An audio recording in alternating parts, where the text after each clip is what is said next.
बिस्मिल्लाहिर्रहमानिर्रहीम अस्सलातु वस्सलामु अलैका या सय्यदी या रसूल अल्लाह अस्सलातु वस्सलामु अलैका या सय्यदी या हबीब अल्लाह। तमाम सुनने वालों को अस्सलामु अलैकुम। मैं हूं राना नाज़ी। ईद का दूसरा दिन है और कल तीसरे दिन के बाद सियासी सरगर्मियां शुरू हो जाएंगी। आज एक बहुत बड़ा दावा किया है और यह दावा तहरीक इंसाफ के सदर का यह दावा बैरिस्टर गौहर अली का कि मई में तहरीक इंसाफ के सरबराह जेल से बाहर होंगे और वाज़े तौर पर उन्होंने कह दिया है कि मई में हर सूरत में जेल से बाहर होंगे और 13 अप्रैल से वो एक बड़ी तहरीक का आगाज करने जा रहे हैं।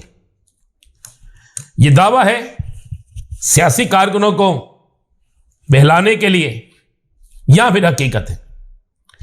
मैं इस प्रेस कॉन्फ्रेंस, इस मीडिया टॉक से पहले ही अपने व्लॉग में यह बात बता चुका हूं कि तहरीक इंसाफ की सियासत में एक बड़ा और अहम तरीन मोड़ आने वाला है और वह अहम तरीन मोड़ सरबराह तहरीक इंसाफ की जेल से रिहाई की सूरत में होगा, साइफर केस के फैसले की सूरत में होगा।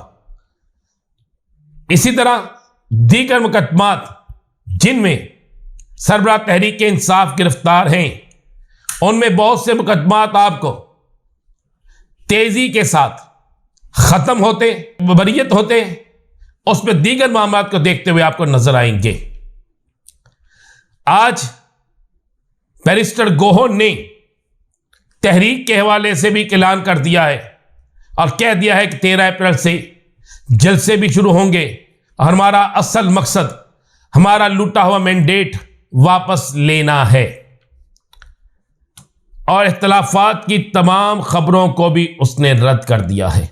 तो आपको यह खबर देता चलूं, सरबराह तहरीक इंसाफ ने, मैंने कल के व्लॉग में यह बात कही थी कि जेल में मुलाकात के दौरान बाकायदा एक टारगेट दिया था और टारगेट यह था कि हर सूरत में अब अवामी तहरीक को तेज किया जाए, हर सूरत में अब अवामी राय हमवार की जाए, हर सूरत में अब ज़िमनी इंतखाबात को मुतनाज़ा बनाने की बजाय इंतखाबात को जो असल जीते उसकी जीत होनी चाहिए।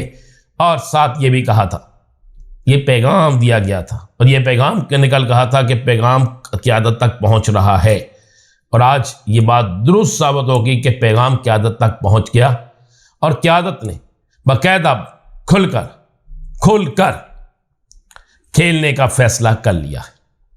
और आपको आने वाले चंद दिनों में यह बात नजर आएगी कि तहरीक इंसाफ दोबारा सड़कों पर जलसे जुलूस, अवामी राब्ता मुहिम और दीगर सियासी जमातों के साथ मिलकर एक बड़ी तहरीक शुरू करेगी, जिसका आगाज बलोचिस्तान से होगा, जिसके हवाले से असद कैसर समेत कई अहम तरीन रहनुमा, जिसकी ना सिर्फ निशानदही कर चुके हैं बल्कि इसका इशारा भी दे चुके हैं।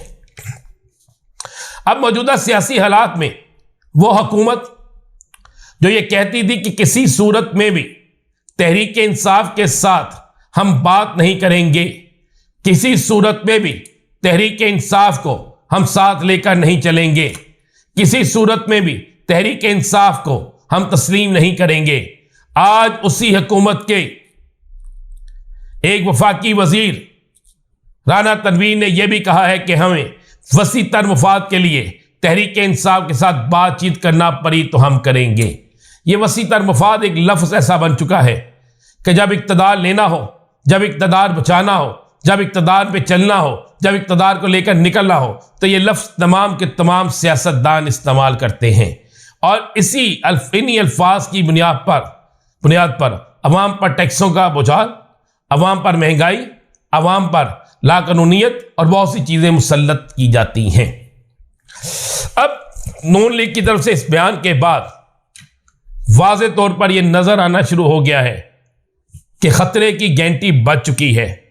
यह नज़र आना शुरू हो गया है कि हुकूमत अब हर सूरत में चाहती है कि हम किसी ना किसी तरीके से तहरीक इंसाफ के साथ प्यार मोहब्बत की पींगे बढ़ाएं, तहरीक इंसाफ के साथ अपने रवाबत को तेज करें तहरीक इंसाफ के साथ कोई ऐसा सिस्टम लेकर आए कि तहरीक इंसाफ हमारे साथ हो जाए और हम अवाम में जाकर ये कह सकें कि हमने मुल्क के वसीतर मफाद के लिए सब एक हो गए। लेकिन खबर दे रहा हूं, तहरीक इंसाफ उस वक़्त तक किसी सूरत में भी किसी हुकूमती पार्टी के साथ ना मुज़ाकरत करेगी, ना मुज़ाकरत की टेबल पर बैठेगी और ना ही कोई और बात करेगी जब तक असल मैंडेट, जब तक बेगुनाह अफराद की रिहाई ये मुमकिन ना हो। उस वक़्त तक तहरीक इंसाफ किसी सूरत में भी किसी मुज़ाकराती टेबल पर किसी हुकूमती शख्सियत से मुलाकात या दीगर मामला पर तहरीक इंसाफ नहीं जाएगी।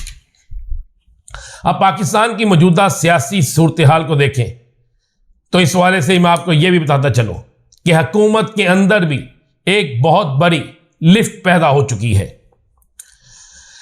चेयरमैन सेनेट के इंतखाब के बाद वो इंतखाब आईनी है या गैर आईनी, उस पर कोई क्या कहता है ये एक बात की बात है, लेकिन उस इंतखाब के बाद अब आपस में इख्तलाफात की जंग शुरू होने वाली है।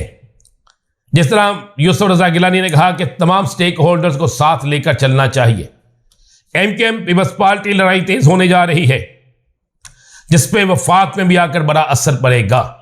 एमकेएम जिन मुआहिदों के तहत हुकूमत में आई वो मुआहिदे आज के दिन तक भी पूरे नहीं हुए। इसी तरह मुस्लिम लीग नून और पीपल्स पार्टी के दरमियान भी एक नूरा कुश्ती कह लें या जो मर्जी कह लें वो भी शुरू होने वाली है। बज़ाहिर वो अंदर से एक होंगे लेकिन बज़ाहिर बाहर से होने वाली लड़ाई उनका सियासी मुस्तकबिल दाव पे लगा देगी। अवाम ये कहने पर मजबूर होंगे कि ये तमाम की तमाम सियासी जमातें सिर्फ इक़्तिदार के लिए इकट्ठी होती हैं, अवामी वफाद के लिए कभी इकट्ठी नहीं होती। खतरे की घंटी बज गई है और खतरे की घंटी इस कदर तेज बज चुकी है कि इस खतरे की घंटी के बाद अब सियासत के अंदर माहौल तेजी से तब्दील होगा। अब सियासत के अंदर नई एंट्री होगी। ये खबर दे रहा हूं, अब सियासत के अंदर, हुकूमती सियासत के अंदर एक नई एंट्री होगी और इस नई एंट्री के बाद आप ये बात बाखूबी कह सकेंगे, आप ये बात खुलकर कह सकेंगे कि पाकिस्तान की सियासत में एक नया चेहरा आ गया है। अब ये नया चेहरा हुकूमत के अंदर से आएगा या बाहर से, तो ये भी खबर दे दूं, ये नया चेहरा होगा मुंतहिब हुकूमती बेंचों से ही, लेकिन पार्टी के अंदर होते हुए भी पार्टी के इख्तियार पे नहीं होगा। कौन होगा ये बताएंगे आपको अगले व्लॉग में। इजाजत दीजिए, अल्लाह हाफिज। एक नई एंट्री होगी और इस नई एंट्री के बाद आप ये बात बाखूबी कह सकेंगे, आप ये बात खुलकर कह सकेंगे कि पाकिस्तान की सियासत में एक नया चेहरा आ गया है। अब ये नया चेहरा हुकूमत के अंदर से आएगा या बाहर से, तो ये भी खबर दे दूं, ये नया चेहरा होगा मुंतहिब हुकूमती बेंचों से ही, लेकिन पार्टी के अंदर होते हुए भी पार्टी के इख्तियार पे नहीं होगा। कौन होगा ये बताएंगे आपको अगले व्लॉग में। इजाजत दीजिए, अल्लाह हाफिज।